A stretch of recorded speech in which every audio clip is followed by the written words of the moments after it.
بسم اللہ الرحمن الرحیم۔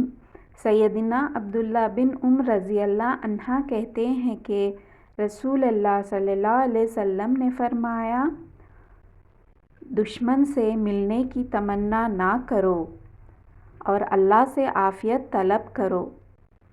جب دشمن سے ملو تو ثابت قدم رہو اور اللہ کا کثرت سے ذکر کرو۔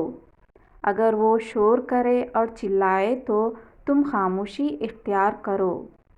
عبداللہ رحمن بن کعب اپنے والد سے بیان کرتے ہیں، انہوں نے کہا کہ رسول اللہ صلی اللہ علیہ وسلم جب سفر کا ارادہ کرتے تو زیادہ تر جمعرات کو نکلتے تھے۔ سیدنا عبداللہ بن عمرو بن عاص سے منقول ہے کہ رسول اللہ صلی اللہ علیہ وسلم نے فرمایا، اللہ کے نزدیک اچھا وہ شخص ہے جو اپنے ساتھیوں کے ساتھ اچھا ہو، اور اللہ کے نزدیک اچھا ہمسایہ وہ ہے جو اپنے ہمسائے کے ساتھ اچھا ہو۔